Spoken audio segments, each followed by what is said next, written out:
Saul, muito boa tarde, seja bem-vindo mais uma vez ao Entre no Clima. E hoje nós vamos tratar sobre esse assunto, a obesidade, e a gente já até conversou sobre esse tema em um outro momento. Mas é importante trazer ele agora porque em meio a essa pandemia, a pandemia atinge diretamente a vida dos pets também. Com o distanciamento social, as atividades ao ar livre ficam restritas e os pets acabam passando mais tempo em casa também, sem se exercitar tanto. Isso pode ser um problema na saúde dos pets, doutor Saul? Esse fator, assim como para nós humanos, pode ocasionar aí outras doenças? Olá, boa tarde Penélope, boa tarde você telespectador, você que curte o quadro SOS Quatro Patas, você que tem a sua dúvida sobre o seu cãozinho, o seu gatinho. É só nos mandar as perguntas e a gente responde aqui no nosso quadro SOS Quatro Patas. E olha, Penélope, é um tema bacana, né? Falar sobre obesidade é uma questão que normalmente não se presta muita atenção com relação aos nossos animaizinhos, mas é um tema bem importante sim. Veja só, como você falou, a obesidade ela ocorre na grande maioria dos animais que são tutorizados, aqueles animais que têm um tutor, seja gato ou seja cão. Já animais de rua a gente não coloca nessa conta, né? É muito comum a gente ver animais de rua em situação de escório corporal mais baixo, né? Mas animais tutorizados eles têm muito problema com obesidade. Eu acredito que até um pouco mais da metade tem. É uma coisa normal as pessoas gostarem de ver o seu animalzinho gordinho, fofinho, né?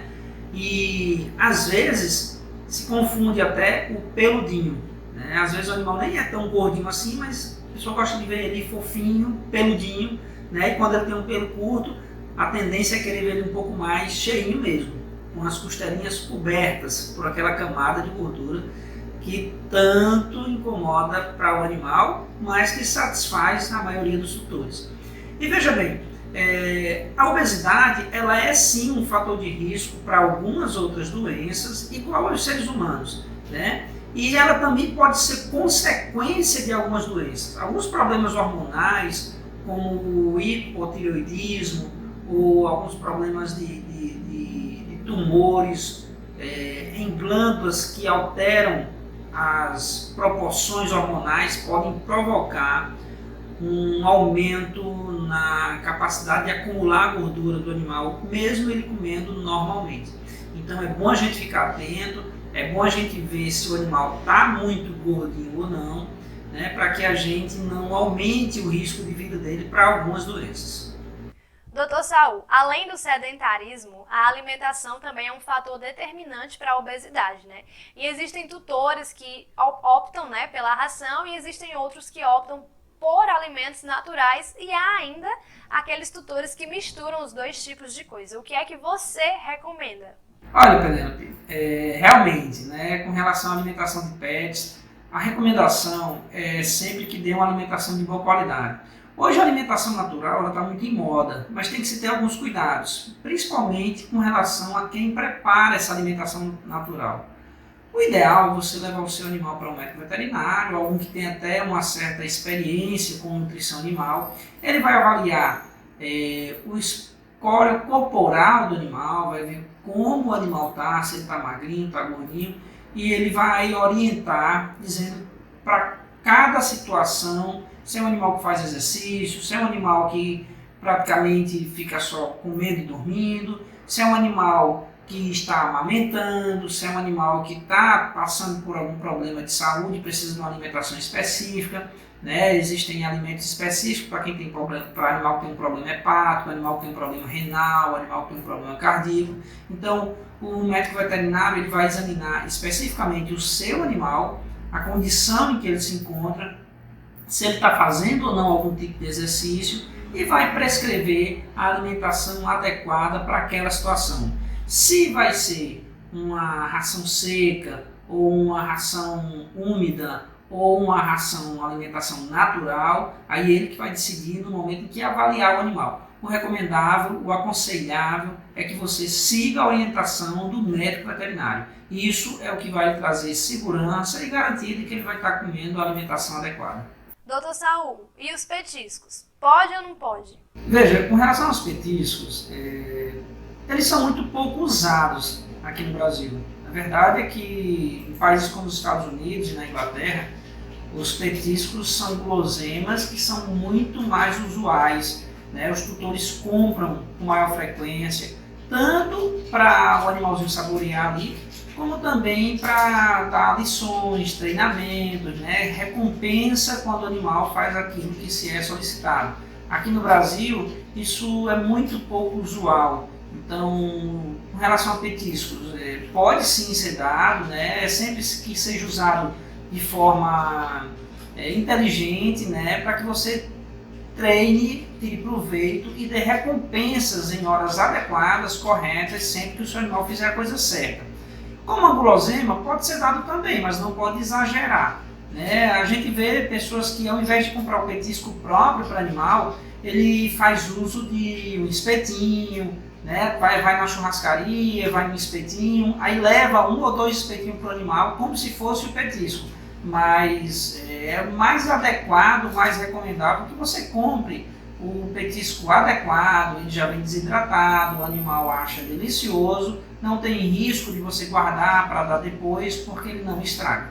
Algumas pessoas acham mais bonito, mais fofinho, quando o pet está mais rechonchudo, né?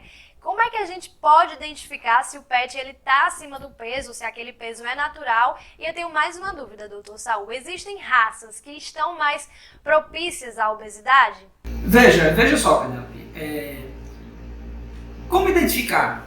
De maneira geral, você deve olhar para o seu animal e ele deve ter um tórax mais largo que o abdômen, né? E quando você olhar para o tórax, é para você ver levemente a marca das costelas. Aquele animal que não apresenta as costelas, você vê só aquela capa lisa, ou então aquele animal que é como uma salsicha, né? Você olhando de cima, você não vê esse afinamento na região do abdômen, muito provavelmente ele vai estar acima do peso. É claro que existem algumas raças que têm uma conformação um pouco diferente. Existem animais que são mais afilados, existem animais que são mais curtinhos e eles parecem mais gordinhos naturalmente.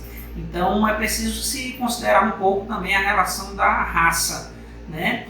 Mas de maneira geral você vai passar a mão no pelo do animal, na lateral, porque alguns animais são mais peludos e você não vai conseguir ver, né, especificamente onde é pelo e onde é pele. Então você passando a mão, você tem que sentir um pouco de leve as costelas, a marca das costelas.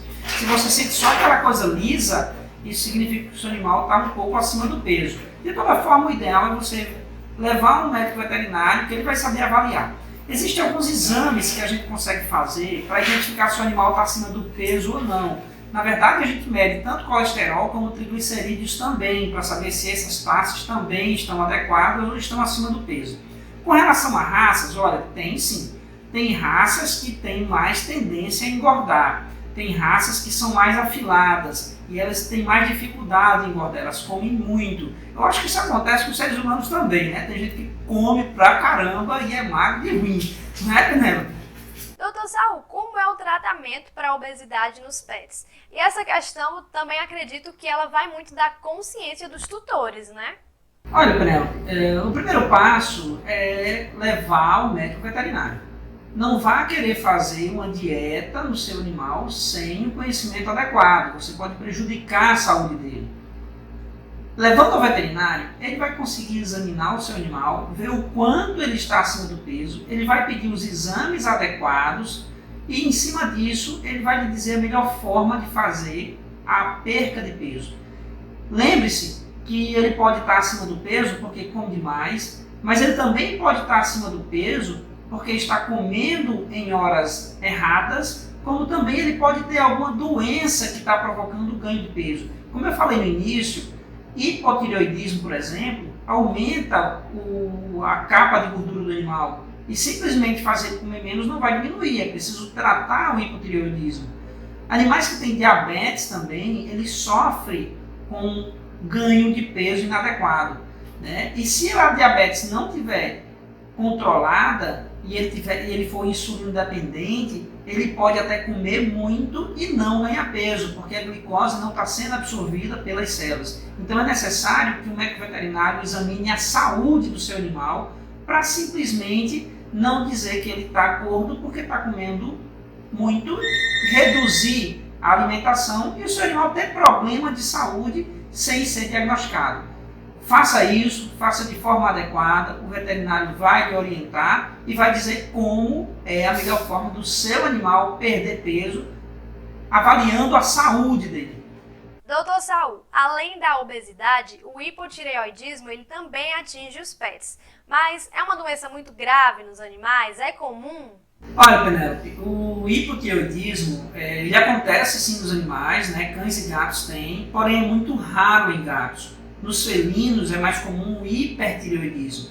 Já nos cães acontece sim com mais frequência o hipotireoidismo, porém também não é tão frequente assim, né? Mas a gente pega vez por outra animal com hipotireoidismo. É uma doença grave, precisa de tratamento e é um dos sinais mais comuns, alguns problemas de pele que acontecem no animal com hipotireoidismo, assim como um animal que tem um perfil muito gordo, ele é aquele animal muito abaulado, né? Quando a gente identifica esses sinais, a gente já suspeita do hipotireoidismo no animal. É possível identificar através de sintomas ou só através dos exames? Olha, para identificar, de certeza, só fazendo os exames. Os sintomas clínicos nos traz aquela suspeita, aquela possibilidade.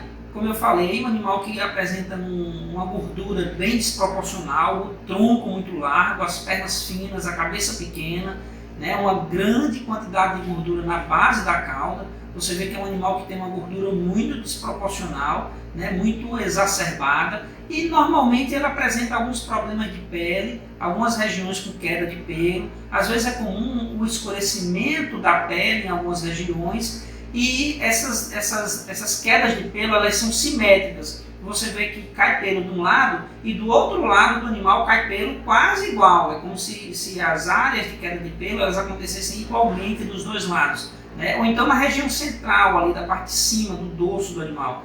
Nesses casos a gente já suspeita. E pela suspeita a gente coleta sangue e faz os exames de dosagem hormonal, que nesses exames a gente vai confirmar se o animal tem a doença ou não. Doutor Saul, existe tratamento? Como que esse tratamento é feito? E os tutores, eles podem evitar esse quadro? Olha, Penélope, a melhor forma de evitar o hipotireoidismo é dando uma ração de boa qualidade, balanceada para o seu animal. Falta de alguns nutrientes, como o iodo, por exemplo, pode fazer com que a tireoide deixe de funcionar adequadamente, né? E o tratamento normalmente é feito com a reposição dos hormônios que estão deficientes. O mais comum deles é o T4, né, que ocorre queda no T4 total e no T4 livre, e é preciso fazer a reposição do hormônio T4. Doutor Saul, mais uma vez, muitíssimo obrigada por esclarecer todas essas dúvidas e por trazer essas temáticas tão importantes, né, para o dia a dia dos nossos pets. E antes da gente encerrar, eu queria que você falasse um pouquinho sobre o funcionamento do Hospital Veterinário Quatro Patas, né, em meio a essa pandemia, como é que está sendo a questão dos horários, dos agendamentos. Olha, Penélope, o Hospital Veterinário Quatro Patas ele está funcionando normalmente, com todos os seus serviços, 24 horas, internamento, cirurgia, raio-x digital, eletrocardiograma, laboratório próprio, tudo funcionando 24 horas. Estamos solicitando que as pessoas venham de máscara, os nossos colaboradores estão todos usando máscara e protetores faciais. Se de repente você veio e esqueceu a máscara, a gente fornece uma máscara para que você possa se proteger e proteger também as outras pessoas. Nós temos ambientes separados, salas de espera separadas, que já ajudam a diminuir, evitar a aglomeração de pessoas. As cadeiras estão mais espaçadas para que você evite contatos mais próximos. Estamos marcando, agendando horário para consultas, para que você venha muito já próximo do seu horário de consulta, para que você não fique muito tempo na sala de espera. Evite também, a gente recomenda, que você evite que outras pessoas toquem o seu animalzinho, apenas o próprio tutor e a equipe médica que vai examiná-lo e avaliá-lo. Disponibilizamos álcool em gel, álcool líquido e locais para fazer a limpeza das mãos com água e sabão. Tudo para proteger os nossos animaizinhos, você possa cuidar bem da saúde dele, seja fazer uma simples vacina ou trazer um atendimento de urgência com total segurança para você e sua família. Valeu, doutor Saul, mais uma vez, muitíssimo obrigada. Um beijo para toda a galera que faz parte da equipe do Hospital Veterinário Quatro Patas.